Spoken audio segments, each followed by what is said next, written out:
wa ta'ala. And since then it's been a great honor, a great blessing for all of us associated with Medina, because our relationship with the Shaykh goes back to before we opened this place, long before that. So we pray that Allah subhanahu wa ta'ala blesses him, rewards him for all the khidmah and all the difference that he's made to many of our lives. And Allah subhanahu wa ta'ala keep this relationship strong and give all of us the tawfiq to benefit from him. So inshallah, for the topic today, you all know the struggle is real. And it's a great topic because all of us have challenges in our lives, whether that be social, physical, family, education, etc. So inshallah, the Shaykh will give us some kind of direction and inspiration in terms of how to get through these difficult periods in our lives and how to come out strong from all that. So inshallah, without any delay, I'll hand over to the Shaykh to inshallah teach us on that subject.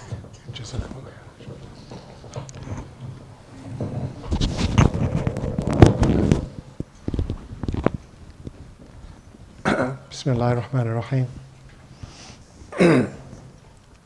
Bismillahir Rahmanir Rahim. Alhamdulillahi Rabbil Alameen. Wassalatu wassalamu ala Rasulullah wa ala alihi. Subhanaka la ilma lana illa ma 'allamtana. Innaka antal alim al-hakim. Wa sallallahu ala Sayyidina Muhammadin wa alihi wa sahbihi wa sallim. This is a difficult topic to address, especially after teaching for the day and talking about very technical commentary, so to speak, on hadith, and reflecting also on what's happened over the last 48 hours to the ummah, to the nation of Muhammad sallallahu alaihi wasallam. And as I said in the khutbah yesterday, I think some people were expecting a khutbah about what happened in Christchurch, and I tried to point out that events happen, things are happening in life, but there are also some eternal values which are constant. And sometimes you need to not lose track of those constants because of things that are happening around you. And I really struggled a little bit on trying to get the balance right on what I was going to say about this particular topic. Because there's so many things going on, and also because it was presented as an open talk as opposed to a class.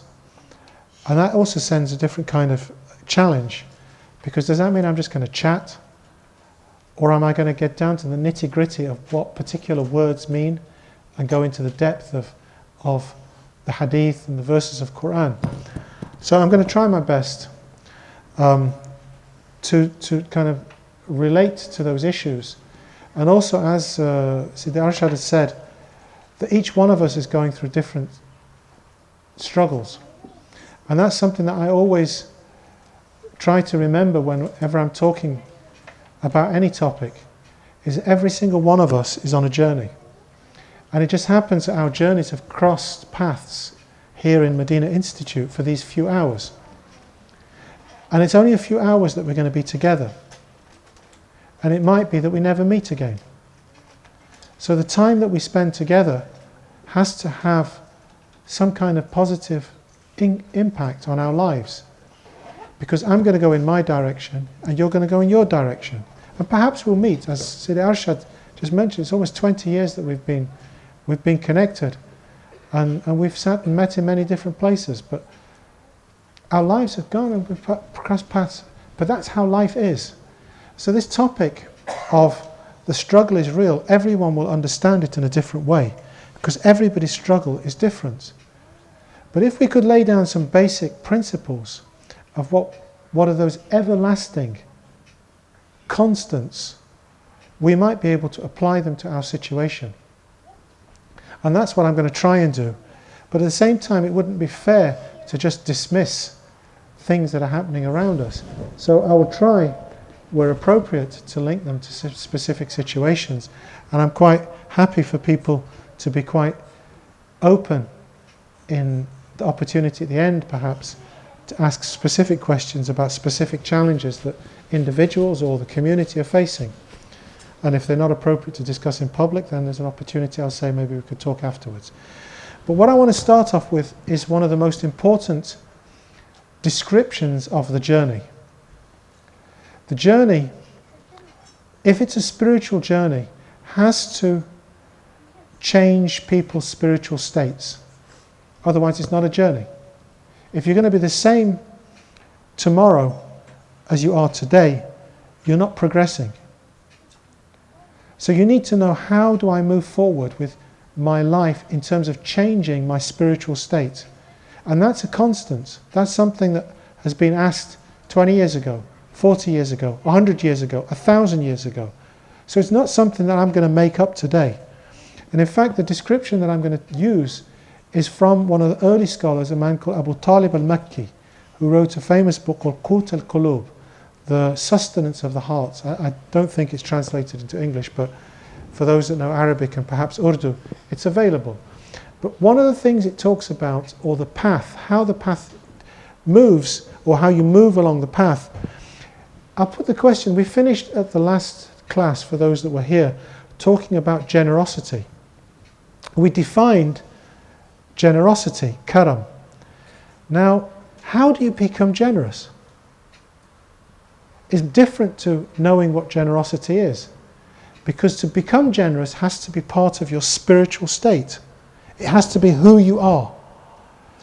Now, how does that happen? There are 3 parts to this. And these 3 parts are quite important. Number 1, and I'm going to use the Arabic terms first.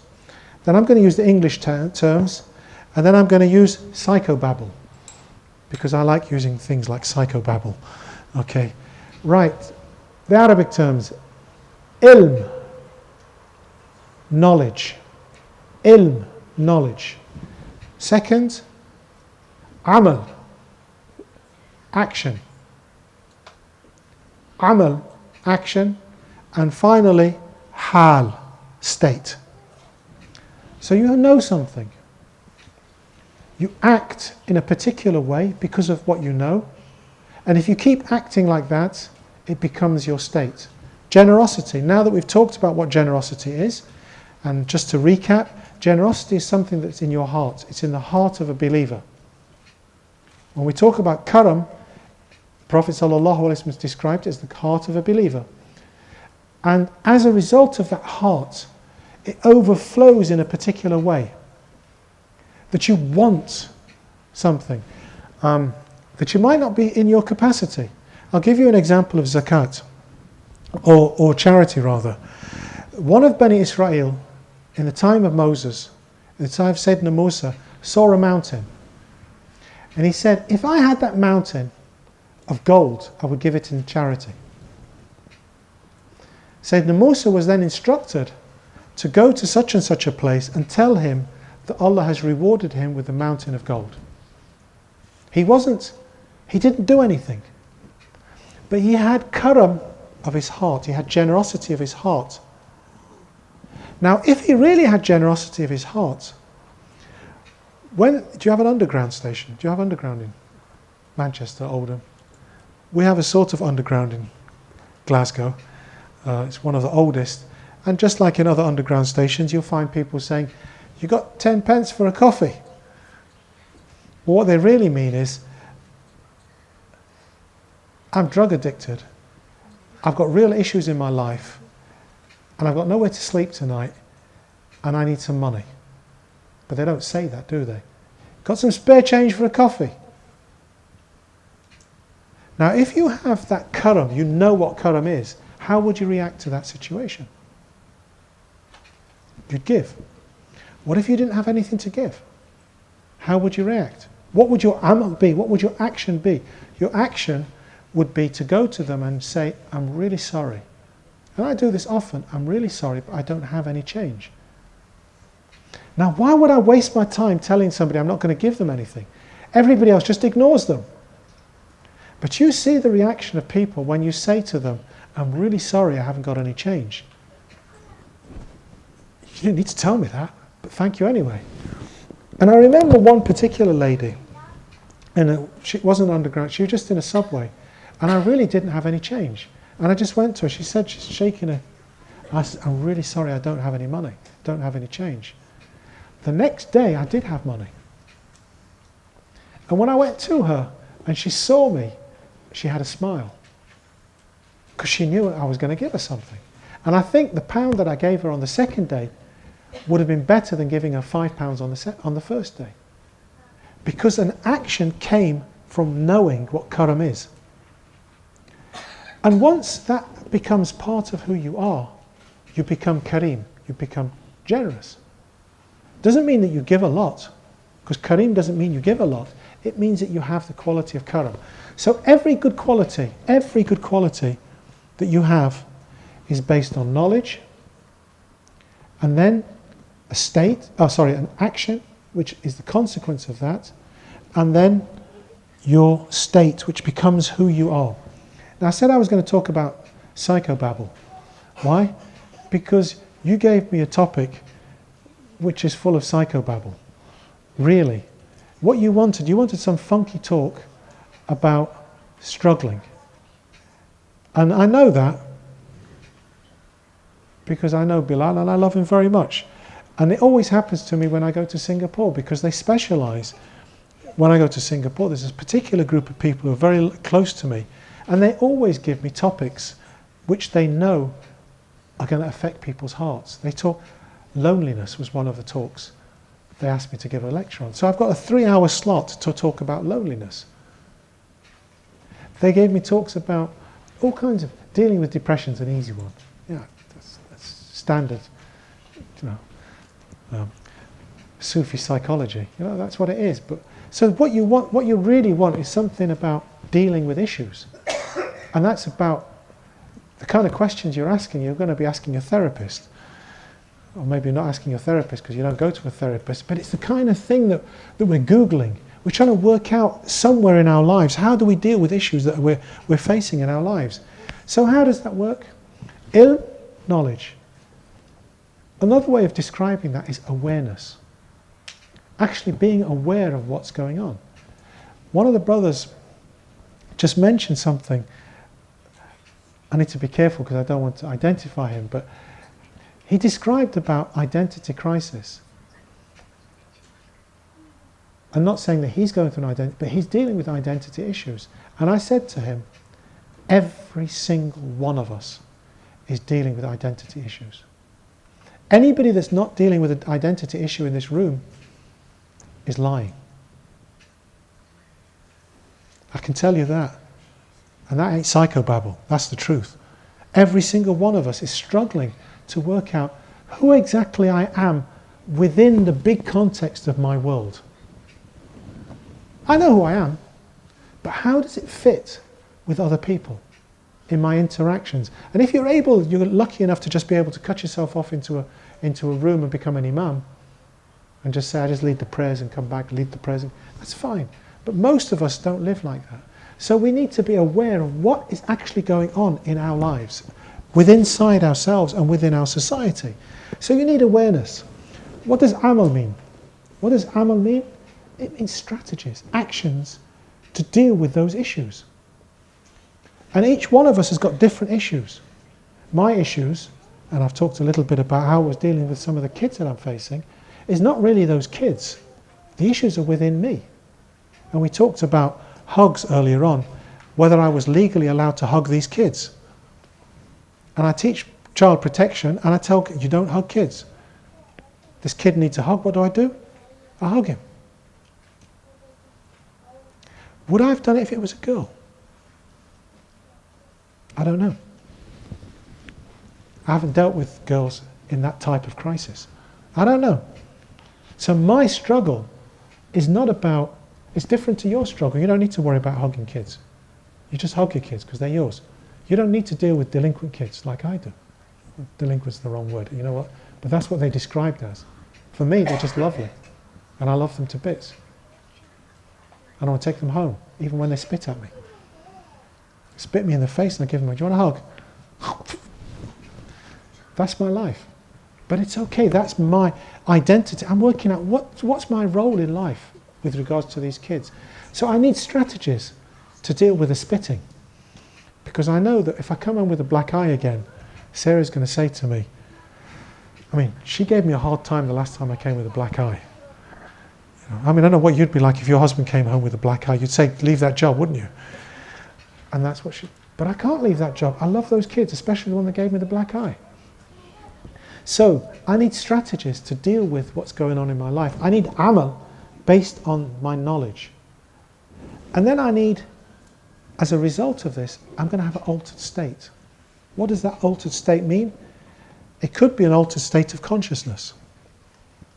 It could be actually being able to deal with things in a different kind of way. And that's when it comes to the psychobabble, because the altered state of consciousness, Google it. And you get all kind of psychobabble. But what I mean is that you're in a different place to where you were before you had the knowledge and you did what you did. Okay? And some of that is to do with your deen, to do with your actual religious practices. For example, there was a girl who said she really struggled with her Islam in the context of her family. She had to keep her Islam secret, but they all knew she was Muslim, so they just kept an eye on her in case she did anything Muslim. They just stopped her from doing anything Muslim. So what did she do? She started to pray in the toilet. And of course, in terms of Sharia, that's not a healthy thing to do. It's not quite what you do. But when she came to talk to me, I said, don't. So how do I pray then? I says, in your case, what you do is you pray at 2 o'clock in the morning, every morning. Now, normally when you teach a new Muslim, you don't teach them tahajjud first. You know, you get them to do the normal salah first. But in her case, she needed to do tahajjud prayer. Even if she does qada of all the other prayers, because she didn't manage to get them, she needs... Why? Because her state that she needs to be in was to be able to talk to her Lord, say, Allah, I'm messed up. I don't know where to go with my life. Help me. And the best time to do that was in the middle of the night. And it's also the safest time, because she can go to the toilet, make her wudu, come back to her bedroom, and no one's going to notice. So she can do it in peace without being spied on. Alhamdulillah, she did it. And she was no longer in the state of difficulty, because she's got an altered state of consciousness when she talks to her Lord. She's got an altered state of consciousness when she talks to her family. I don't really care what you do to me. I've got my Lord, and you haven't. So you do what you like. I'm going to talk to my Allah tonight. So sometimes it's consciousness in there. Sometimes it's just greater balance. Actually, I do need to sort out getting black eyes, because I can't come home with black eyes every night. And it's not fair on Sarah or on Idris that their dad gets into fights with young kids at school. That's not what I get paid for, and it's not what they should be expecting. So I need to work out a strategy of how to deal with that, so I avoid getting into a situation where... So that's a strategy now in the way I address the school, and I'm still in the school, but I don't get into fights with kids anymore. Because I've worked out different ways of avoiding that. So each one of us got to do, what are they? Ilm, knowledge. Amal, action, which is related to that knowledge. How does that knowledge apply to your situation? And then your hal, your state, will be different to how it was before. So the struggle is real. If you go through this process, inshallah your state will be changed. So what is the knowledge that we need to know? And when I was looking at this, I actually thought there's probably 3 words that we need to know the meaning of. And if we really know these 3 words, if we know these 3 words or these 3 concepts, then hopefully we can act on them, and our state will be able to deal with these things. What are these 3 words? I'll use the Arabic words first. Jihad. Because in that title, the struggle is real. If I were to translate it into Arabic, Al-Jihadu Haqq. Sounds pretty weird, doesn't it? You're probably going to get arrested now. But that's actually what we're talking about. But do we understand what it means? Do you know, have we got the real knowledge of what that word means? Are we able to practice something? Is there action related to that word? And is that going to be part of your state? Because if you can, then you're going to know what the struggle is. And you're going to know how to deal with it. That's one word. The other one is test. And I'm going to use two Arabic words for this. Ibtila. And ibtila is connected to another word which you might know, bala. And if you speak Urdu, bala apparently is an Urdu word, but is used slightly differently. Apparently my mother-in-law used to say, "Your wife is a bala." I'm thinking, what? Obviously it meant something different in Urdu, and I still don't know what she meant. Perhaps I'm going to get into trouble for that one. But we'll go to the Arabic meaning of the word ibtila and bala, and they're connected. And actually the Urdu word of bala is connected to, it comes from the Arabic word. And then the other one is sabr. Oh, sorry. The other word for test, so we've got two words I was going to use for test and tribulation, is fitna. Now, if somebody said to me, Sarah is a fitna, then it would mean something very, very different, and that I would have got upset about. I probably would have punched them. Because she's not a fitna.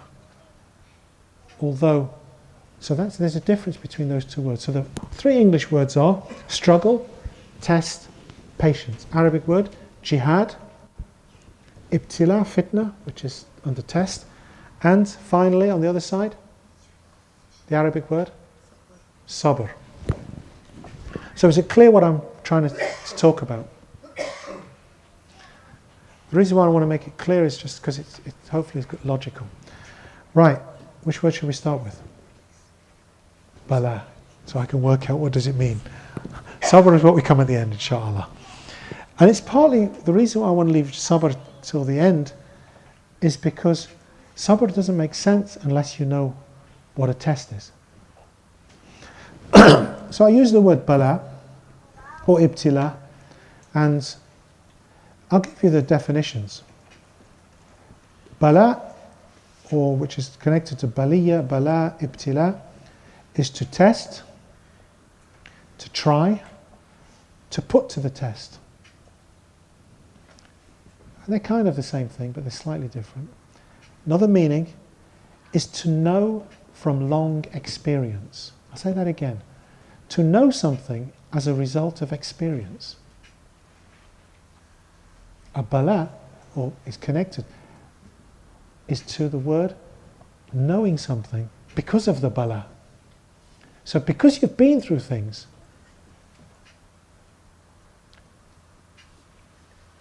you know. So the bala is to do with actually the experience, and to become old or worn. To become old or worn. So if I say, oh, she's a bala, that's not really appropriate. Why? Because that's the word you use for two things usually in Arabic. Clothes. Hada bala'un. This is worn. And also a plant has gone through the process of bala. Now I like the word plant, or I like this concept of plant. And I've made reference to some of my lovely children. And all the children that I work with are traumatized. They all suffer from classic trauma. And all of them have gone through what we would say nurture or attachment related issues. And nurture is an interesting word, because in Arabic nurture is tarbiyah. So you go through tarbiyah, and tarbiyah is something you do to young children and you do to plants. So a murabbi is either a gardener or a caregiver, a nursery teacher.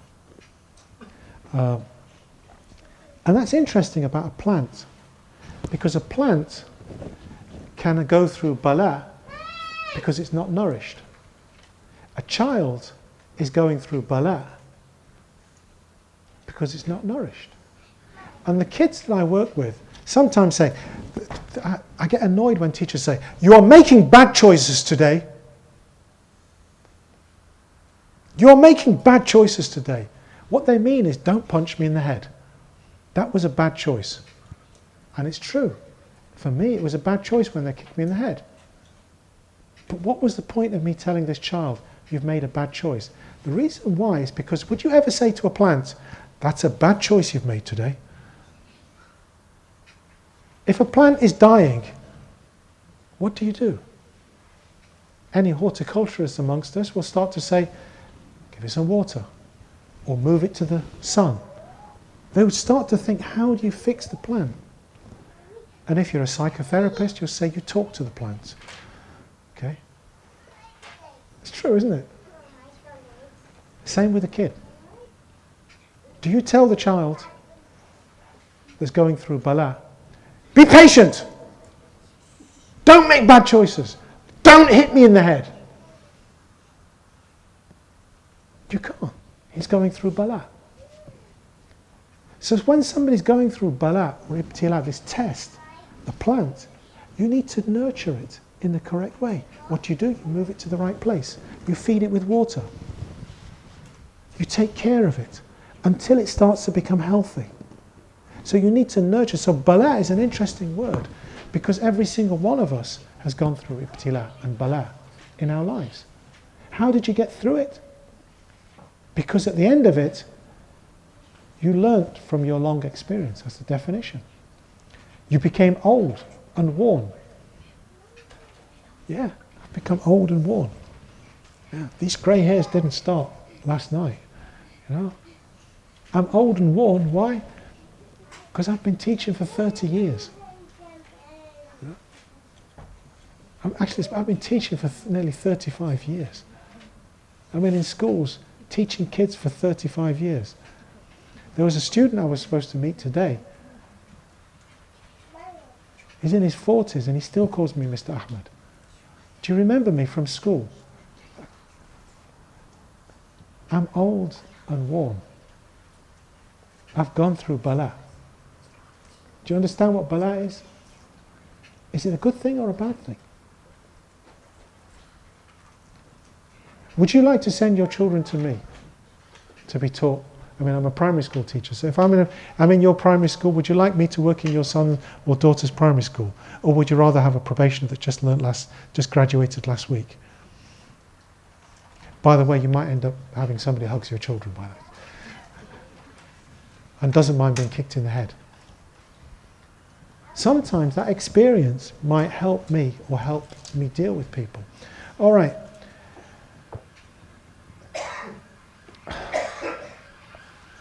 I have one particular hadith that is very beloved to me. And the reason why is because one of my best friends, Imran Sabir, it was his favourite hadith. He was blind. And his name is Imran Sabir. And you can't get more Sabir than Imran Sabir. He was my best friend. And the last 6 months of his life, I spent virtually every day with him. And I was there as he died. We were so close that when I used to walk into the hospital, he'd be at the end of the ward, and as soon as I walked in, he would smile. He's totally blind. And I used to think, can he smell me? And he could. I know he could, because one day he said to me, you haven't been swimming lately, have you? And I says, how do you know? And it wasn't because I didn't smell of chlorine that day. It was because he sensed in my voice that I was slightly more stressed than normal. So this hadith is his favourite hadith. It's also one of my favourite hadith. And I say it in Arabic. It's what we call a hadith Qudsi. It's one of hadith which is from Allah subhanahu wa ta'ala. Inna Allah qala, surely Allah said, إِذِ ابْتَلَيْتُ. And he uses the word ibtala. If I have tested Abdi, my slave, bihabibatayhi, by his two beloveds, for sabra, and he was patient, awwadtuhu minha al-jannah, I will exchange them for the garden. Do you know what the two beloveds are? Eyes. إِذِ ابْتَلَيْتُ Abdi bihabibatayhi. If ever I test my servant by blindness, I will give him the garden. For sabra, فَأَوَّدْتُهُ. Awwad, means to exchange. I'll exchange his eyes for the garden. I'll exchange his sight for the garden. There was a point where we went through crisis together. They discovered that thalidomide could cure a certain type of illness, a certain type of blindness. And this is the blindness that Imran Sabir had. And it had been used to treat successfully 2 people. The medicine of thalidomide, but obviously those people that know thalidomide know it has significant risks. And he came to me and he says, the doctors have wanted to try thalidomide on my condition with the view that I might get better. And I'm really struggling to know what to do. So he was facing bala, he's facing a struggle. How did we deal with this? We looked at this hadith and he said, actually I'm okay with my blindness. He said, I don't really need to see anything. I can't remember what seeing anything meant anyway. I haven't seen anything for 26 years. I've been blind for 26 years, he said. And even those first 4 years, I don't really remember seeing anything anyway. So I don't know what anything looks like. So if I get a little bit of sight, what good would it do to me? I can read. I've got a computer. It reads. He studied. I remember one day, he just came out of, he was in hospital. He was really seriously ill. When he got better, he had an essay which he hadn't finished. It was on the meaning of meaning. The title was Explain the Meaning of Meaning. He got out of his bed and he said, everyone go home now. I need time with Abdul Aziz. I've got an essay to write. And we spent that night writing his essay, and then he went back into his sort of semi-coma. I sent his essay off and he got an A. That was Imran Sabir. He didn't need to see. Why? He understood this hadith. Allah said, if I have tested my son, my slave, with his habibatay, awattu minhuma jannah, I'll give him the garden. I don't want to see, he said. He said, actually, if they sorted my lungs out, I'd take anything. That was his proviso. Because he had only one lung and he needed oxygen for the other lung. So, ibtila is about a test. Notice he said, ibtalaytu. Allah said, ibtila can only be, I've switched ibtila and bala. Almost, and people saying, well, what's the difference? I'll tell you the difference. Ibtila can only be used for Allah subhanahu wa ta'ala. And ibtila is only attributed to Allah subhanahu wa ta'ala. Bala can be only somebody else. But they're actually the same meaning. So, Allah says, وَإِذْ ابْتَلَيْتَ إِبْرَاهِيمَ رَبَّهُ بِكَلِمَاتٍ. And when Allah gave Ibrahim an ibtila bikalimatin, he gave him specific words, commands. Do these things. And that was an ibtila. Each one of us got an ibtila when it comes to hukum, to the law. Some people, and I'll give you some examples. We're talking about some of my friends. One of my friends, one of his biggest difficulties is cannabis. Doesn't drink, doesn't smoke cigarettes unless it's mixed with cannabis.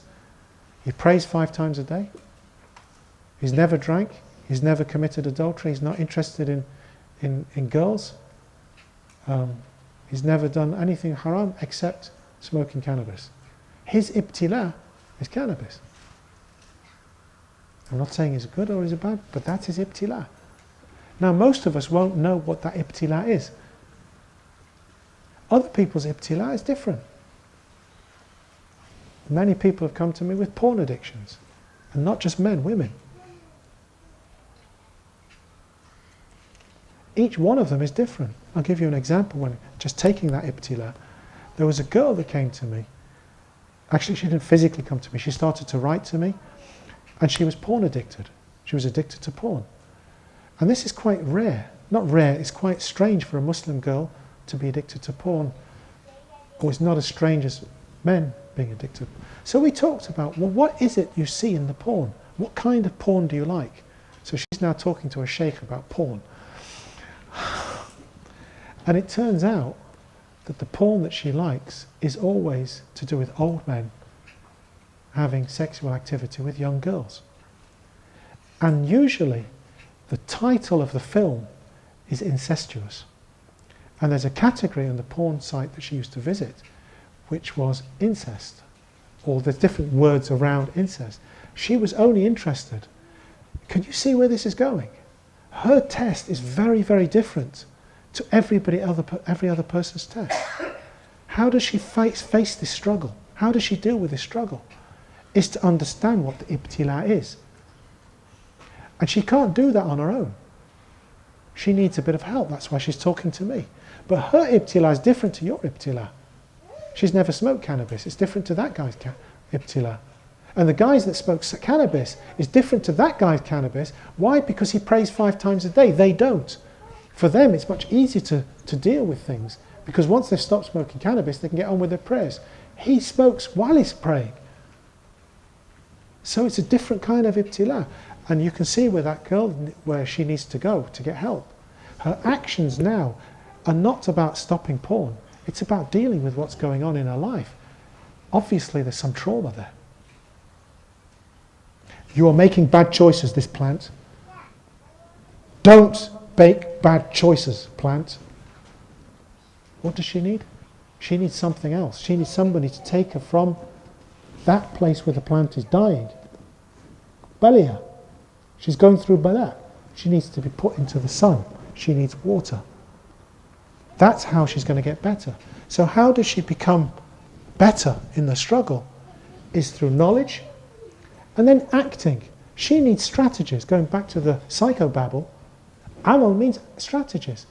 We need to teach her, somebody needs to work with her to get over what does she do when she wants to watch that particular type of porn.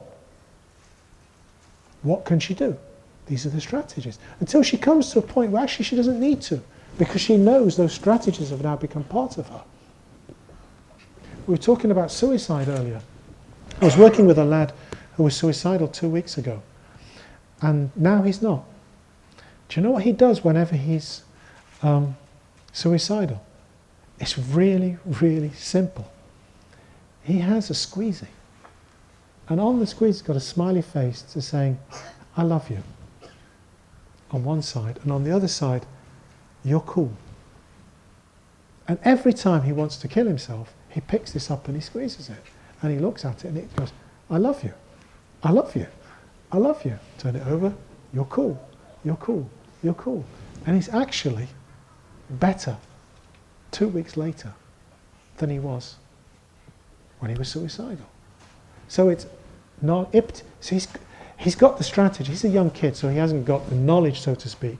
And also he's got learning difficulties. But he went to the strategist part. So for us, we need the knowledge, we need the strategies, and then it will become part of our state. I said there were 2 words that I was going to use for test or tribulation. What was the second one?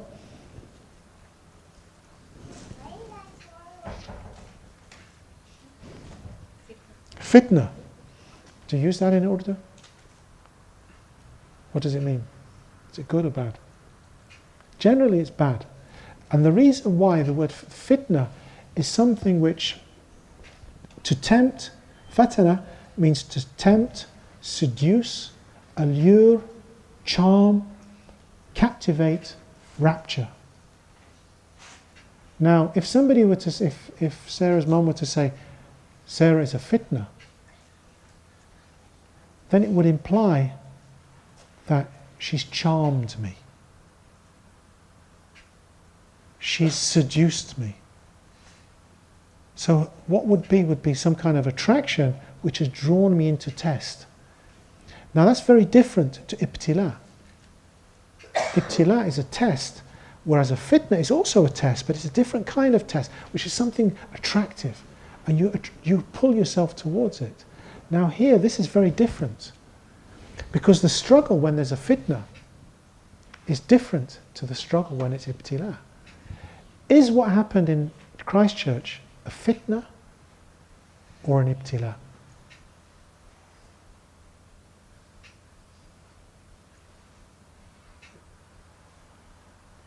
And I'm not going to move on until we get an answer.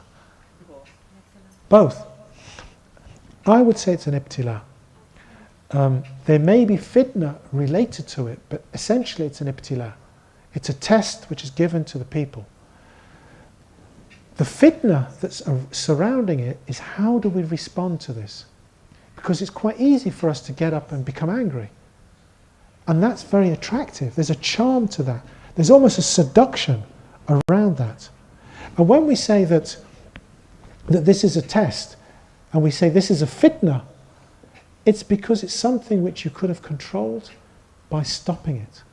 Whereas an ibtila, you can't. An ibtila is from Allah, and what you need to do is to live through it, so you come to that point where you become grey like me. That's what your ibtila will teach you. You become grey like me. But the fitna is something different. Because if you become grey like me, and then you fall into that fitna, you will have the strongest of punishments. And when who gets the most, we talked about the thayyib az-zani this morning, about the adulterer who is married. There's actually one person that's worse than that, is the adulterer who is grey. The curse of Allah subhanahu wa ta'ala is on the adulterer who has already turned grey. What's that got to do? It's because after all of this ibtila in their life, they're still attracted to committing adultery. They haven't learned anything. They haven't gone. So fitna is a different kind of word. And it actually is, origin of the word is to burn. And in the Quran it says, يَوْمُهُمْ عَلَى النَّارِ يَفْتَنُونَ. On that day, they will burn. It's talking about Yawm al-Qiyamah. However, there's another very, very important verse, and inshallah, when we come to talk specifically about Christchurch and all of these ibtila, I want to come back to this verse. It's a story, and it says, إِنَّ الَّذِينَ قَدْ فَتَنُوا الْمُؤْمِنِينَ وَالْمُؤْمِنَاتِ. Indeed, those who test the believers, the believing men and the believing women, and what was referring specifically was the Christians who were thrown into a fire. That in the Yemen, there were a group of Christians, this is before the time of the Prophet ﷺ, the people were fire worshippers, and to punish a particular family of people who believed in Allah and believed in God, they decided to punish them.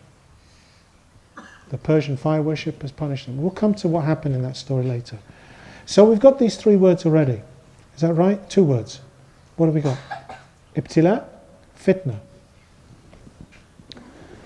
Right, the second two words are the other part of this. So if you know what ibtila is, how do you deal with it? We've talked a little bit about some specific things,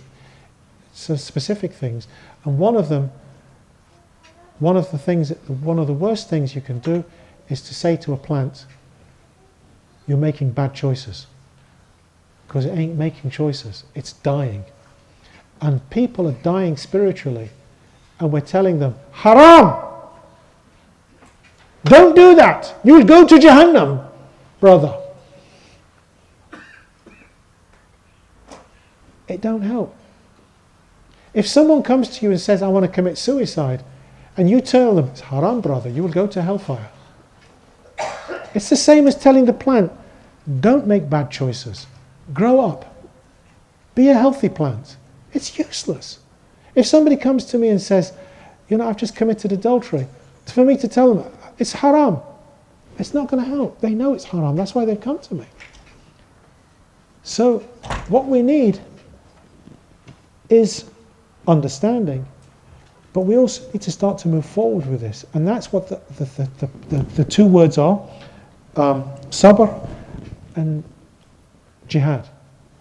Which one should we do first? And I'm not going to ask you Khadija, okay? Because I know which one you're going to say. I'm going to ask the brothers, and they're going to say jihad. Talking about jihad. No, we're not talking about jihad in that sense. We're talking about what really jihad means. Jahada, and I'm using dictionary definitions specifically because if we understand correctly actually what the words mean, it means to endeavour, to strive, to labour, to fatigue, to exhaust. I'm tired. I'm grey and I'm tired. And it's difficult for me. There were those days where, 20 years ago, when I met you in that mosque in Manchester, after that I went straight to Blackburn for a 3-hour gathering and then a 4-hour all-nighter dhikr. Before that I came from Birmingham, I think. No, I drove down from Glasgow. That was 20 years ago. I'm old now. I can't do that anymore. Now, my struggle's different. I'm here in Oldham, in probably the only place outside of Liaqat's house where I teach. That's my jihad. It's my struggle. It's different because now, with experience, I'm living my life in a particular way. My effort is very focused. So jihad is to endeavour, to labour, to strive, to exhaust. That's what jihad is, to make this effort to struggle. So the title was, if I can remember rightly, was The Struggle is Real. The struggle is real. Every single one of you are probably going to end up where I am. Grey, old and tired. Is that a problem? No. Just make sure that on the way there, you understand the journey. And when you do become old and grey and tired like me, inshallah you can look back and say, actually, I've got some stories to tell you. And we had some cracking stories this morning, didn't we? And all of those are of my 35 years of teaching. And all of some of the crazy people I've met. And some of the people who were about to commit suicide and didn't. And some of those drug addicts that became awliya. So in 35 years' time, you might be telling some kids. And that's jihad. That's the journey. So juhida is the passive form. Let me give you the passive definition, because I've taken this directly from one of the classical dictionaries. I'm going to say it clearly, inshallah. Juhida, he was severely harassed. He was distressed, affected, afflicted. He was made sad, made sorry. How did you feel when you heard about Christchurch?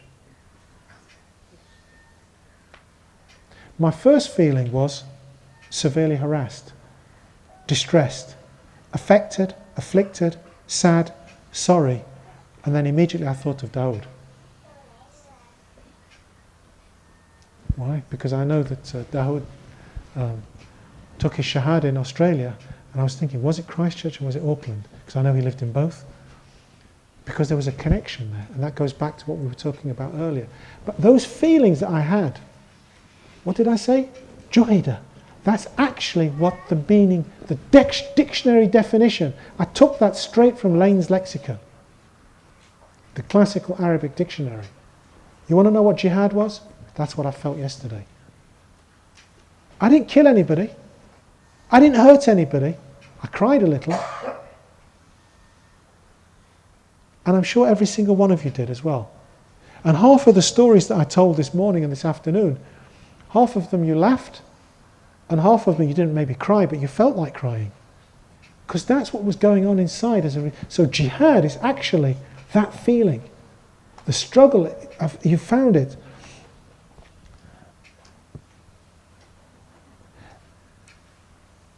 I'm going now to the Arabic dictionaries. أصابهم قحط من المطر فجهد جهدا شديدا. And I'll translate that. It says they were hit, or they were struck, or they received قحط من المطر, drought. فجهد, and so they had this feeling of jihad. Jihadan shadidan. The feeling that you had when you heard about those different things is the drought. The rain has stopped.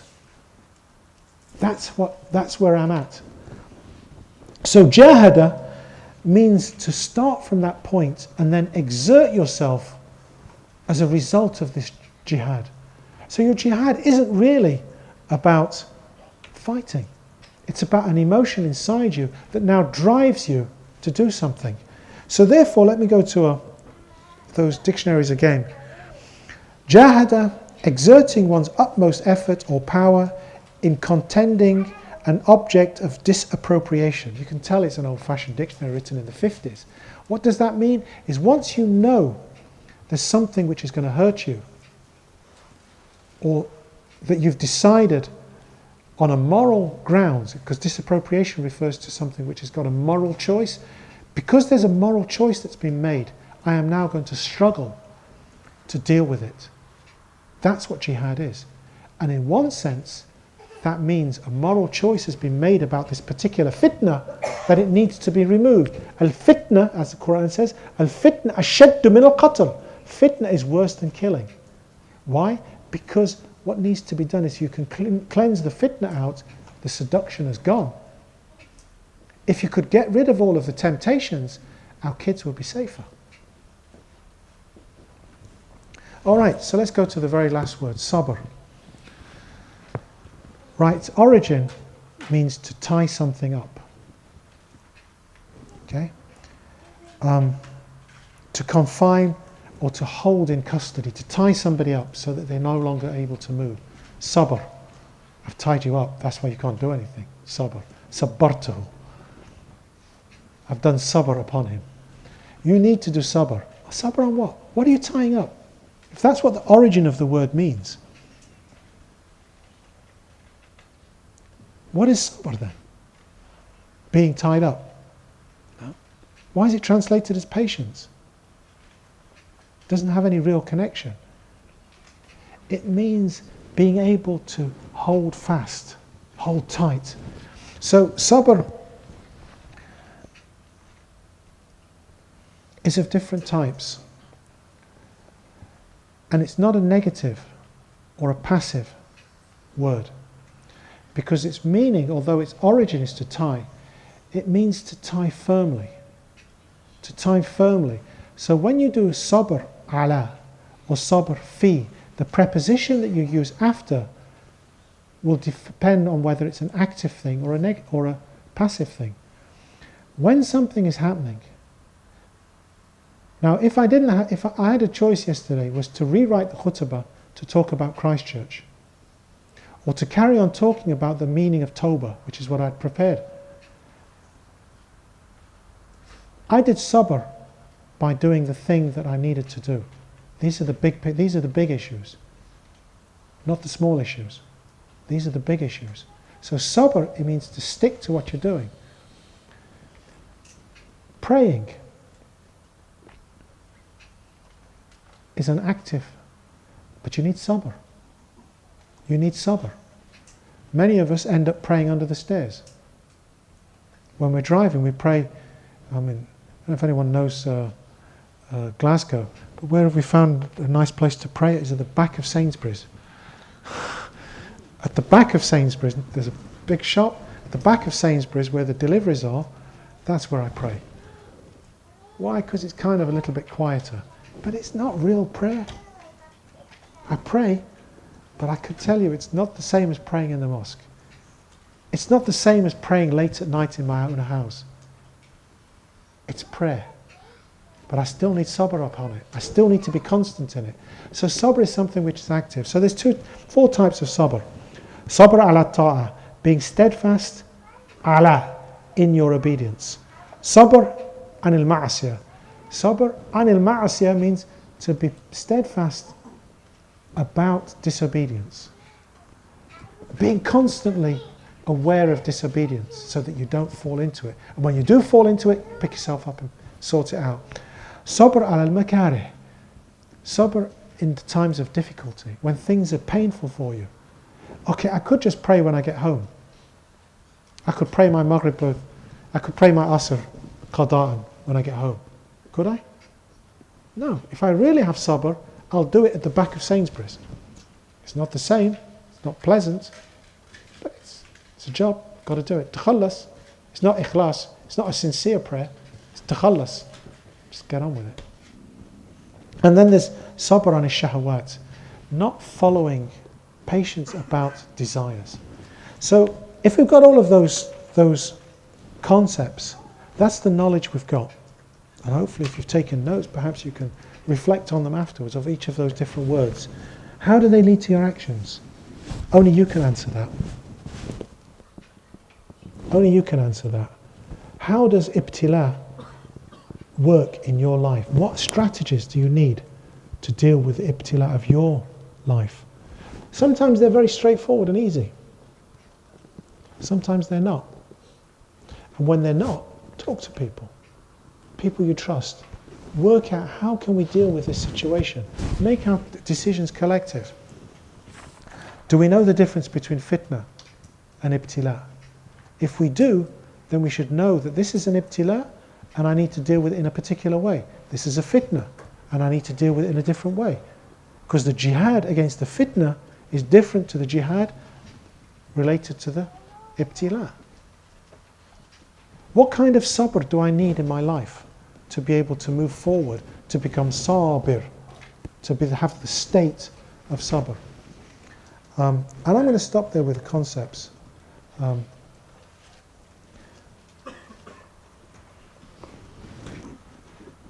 Let me just, I did say I was going to tell you this story. And it's a very simple story. There are 3 times where children spoke, where babies spoke. The first one, the most famous one, is the story of Sayyidina Isa. When Jesus was born, he spoke fil mahdi sabiya, in the cradle. Why? Because they came tahmilu, they came to make accusations against his mother. فَأَشَارَتْ إِلَيْهِ. And so she indicated to him. فَأَشَارَتْ إِلَيْهِ. And they says, كَيْفُ نُكَلِّمُ مَنْ كَانَ فِي الْمَهْدِ صَبِيًّا. How can we speak to him? And then he said, إِنِّي عَبْدُ اللَّهِ. And then he spoke. أَتَانِي الْكِتَابُ وَجَعَلَنِي نَبِيًّا. So this is related to accusations and attacks. تَحْمِلُ. The second one was fitna. إِذَا فَتَنُوا. When they threw them into the fire, there was one baby who was thrown into the fire, into a boiling vat of oil. So the oil was boiling, they threw the baby in. And at this point the mother just said, okay, I don't believe in God anymore. And the baby turned around and he says, Isbiri anti al-haq. Be steadfast, you are on the truth. And he died. And so did she. So why did Allah make this child speak? It was because of the fitna that they were facing. And the third occasion was Sayyidina Yusuf. The child said, if the shirt is qamis has been cut min dubur, from the front, then that means that she's telling the truth. But if it's torn from behind, then he's telling the truth. And of course it was torn from behind, and Yusuf. So again, it was an accusation against Yusuf. So when you're under accusations, under attack, sometimes the best thing to do is to keep quiet and leave Allah subhanahu wa ta'ala to answer for you in the voice of those you don't even know. Sometimes He will make it miraculous. A baby will speak. And I've seen this happen. Not baby speaking, but sometimes I've kept quiet and somebody else has stepped in and answered just the right answer. Just the right answer. And sometimes you need to keep quiet and not react as part of the struggle. Subhanakallah wa bihamdika ashhadu an la ilaha illa anta astaghfiruka wa atubu ilayk. Are there any questions? I'm sure there are. Are there any questions that people are not shy to ask?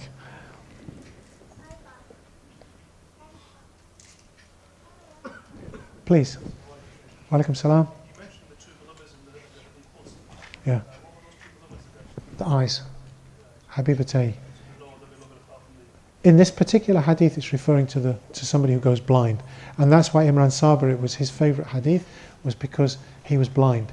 And he always remembered that he's blind, but Allah's going to give him the God as a result of his blindness. So he was quite cool about his blindness. He was also cool about everything else, because I'm going to heaven anyway. I just need to be patient for this short life I've got. And he also knew that nobody lived to 30 years old with his condition until he did. And he died at 32. And nobody's outlived him, as far as I know.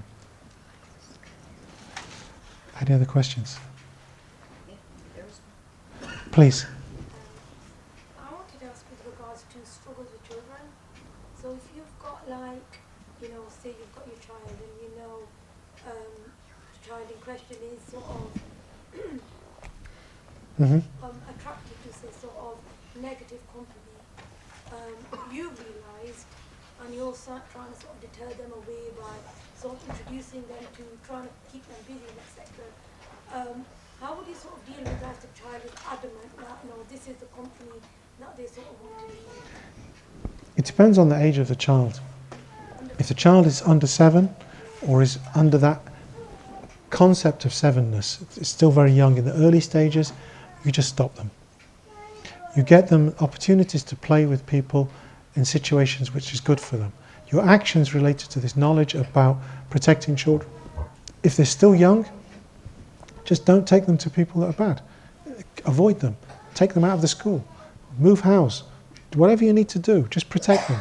When they're beyond that, then it becomes more difficult, because once children start to be able to conceptualize, and then you need to talk to them as being understanding. So you now talk to them according to their understanding that actually the reason why you shouldn't be in, this person has got these qualities, and just talk to them. And then when they get past that stage, there's a third stage in their development, which is when they need befriending. So the hadith kind of describes an early stage of play, a stage of intellect, and a stage of befriending. And when they get to a certain age, you just need to be with them. And I remember my son, when he went to university, he was sitting with some of his pals, and they were planning a trip to Barcelona. And he turned around and he says, actually, you know the best person to plan this trip? Of course, these are 18-year-olds sitting in the student union planning to go to Barcelona.